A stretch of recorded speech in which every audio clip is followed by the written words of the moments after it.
Researchers are warning that the country might see a rise in the number of cults after COVID-19, citing the loss of family members and job losses as triggers, making people more vulnerable to cults. Joining me now to discuss the rise in cults is the head of School of Social Sciences at IIEMSA, Dr. Alex Asiki-Tikpi, and the South African Council of Churches General Secretary, Bishop Malusi Mpumlwana. Gentlemen, good evening and thank you for joining us on the Newsfeed Late Night. Thank you very much for having me. Dr. Alex, I'm going to start with you. It's a three-part question, so it's slightly long, but we'll try and kind of compact it in this moment. In sociological classification of religious movements, what is a cult? What are its characteristics? And is there a substantial difference between a cult and healthy religious movements? Thank you very much. I think one of the first things we have to do concerning the definition of cult is to define it within a religious context. It is not to say that we don't have cults in other spheres, such as political cults, philosophical cults, and so on. But within this context, we will say that cults are members who share a common beliefs, a common set of beliefs that contradict mainstream beliefs and mortgage the goals of communities.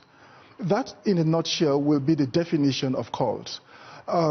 So cult in itself, therefore, may arise as a sect of a mainstream religious denomination that seem to differ significantly from their basic tenets and beliefs, as well as practices.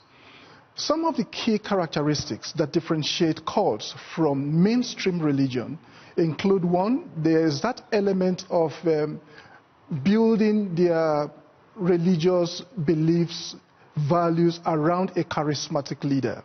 And so the leader assumes the position of a god. So that leader is deified. In contrast to mainstream religions, where you have the council of churches, you have members who subscribe to a particular denomination, and they may decide to live based on their own volition. In the case of cults, it's usually not so easy for you to be removed from that cultic group. Most of the time, you will be asked to swear an allegiance. Sometimes you will be threatened. Sometimes they will cut you off from other significant members that may want to help you out of that cultic group. Another significant characteristic of cult is that isolationism. Most of the time, cult groups tend to isolate themselves from mainstream groups.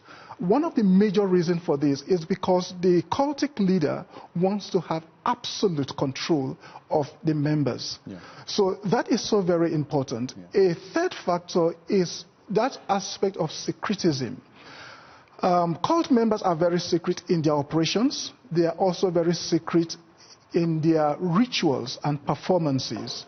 And this is very different in contrast to mainstream religion, where everything is open and people have access to them. In actual fact, people can actually view or participate in their rituals and performances. All right, let's bring in the bishop into this one. Bishop, you know, secularists, when they speak of the church, they say, well, Christians are brainwashed. You know, the church itself is a cult.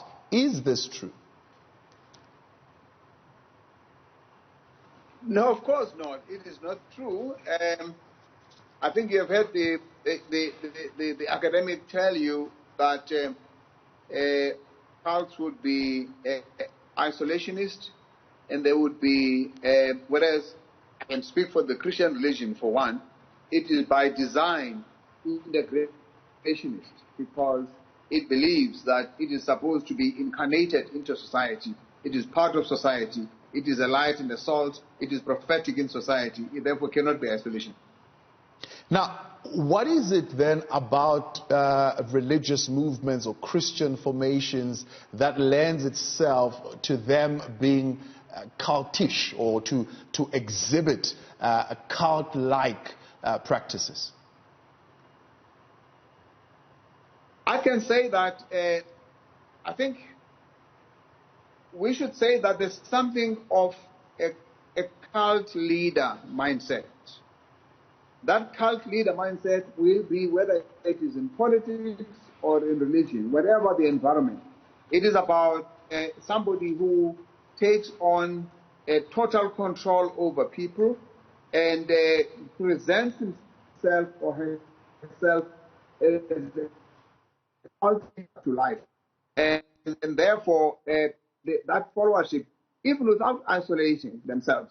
It happens, for example, in these, we've had cases of all these gimmicks in South Africa where the religious leader becomes the total answer to everything and is able to say to his people, do this and you'll be fine. And they do it, they follow it sheepishly, whether it is drinking petrol or it is paying all your savings in order to get whatever the religious leader says you must. I think that we should separate the cult leader mindset where it obtains, whether it is through the pretense of a church or the pretense of any other formation, including education or even political formations. How would you respond to that? A mind of a leader which is cultish or cultic mindset.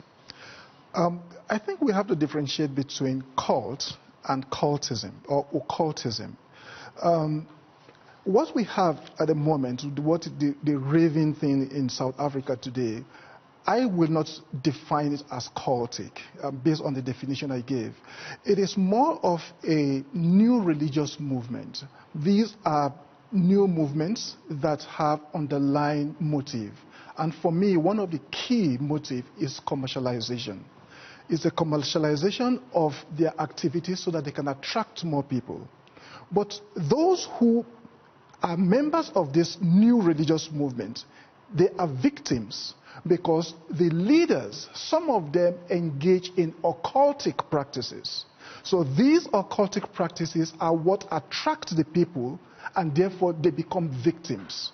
So we have to understand that occultism in itself is far much deeper than what we actually understand. Yeah.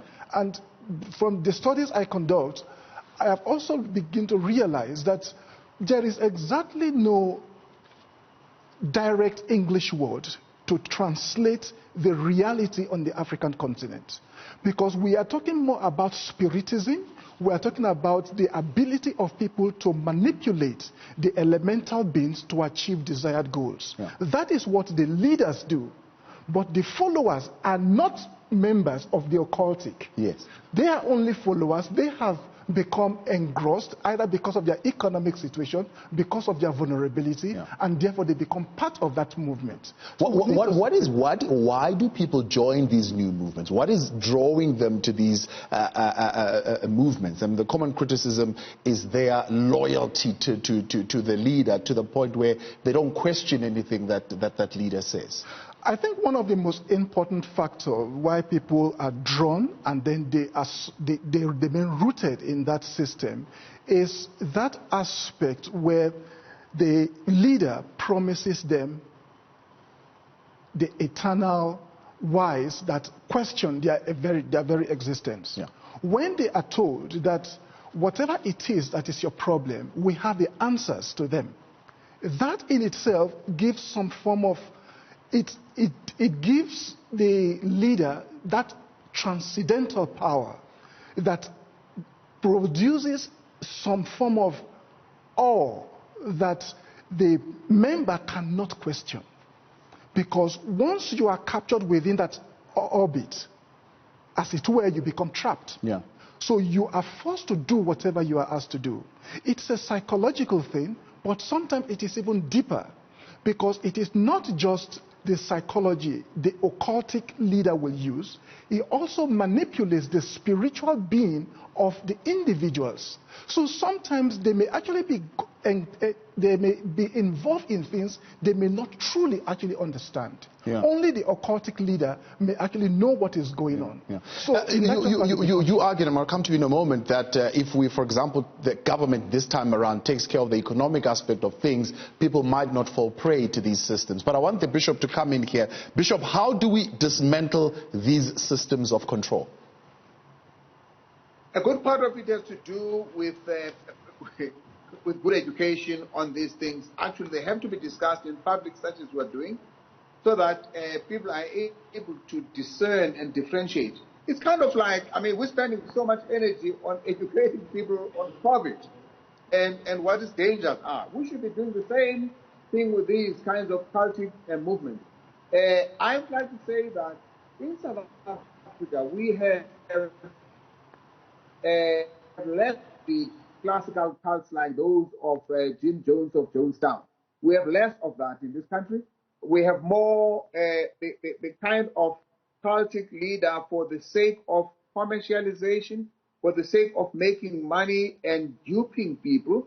And I think that those characteristics need to be made commonplace, and people should be able to know once this and that and that and that happens, watch out, you must know you are into a cultic environment. You're warning of desperate South Africans looking for employment, suffering under poverty, falling more victim of these cult-like systems. And you're saying government needs to do something about that. Yes, it is just not economy. When there is normlessness in the society, when we don't have shared norms anymore, or when hedonism becomes the order of the day, everybody wants to become materialistic, everybody wants to be influenced in one way or the other. That is also an important factor.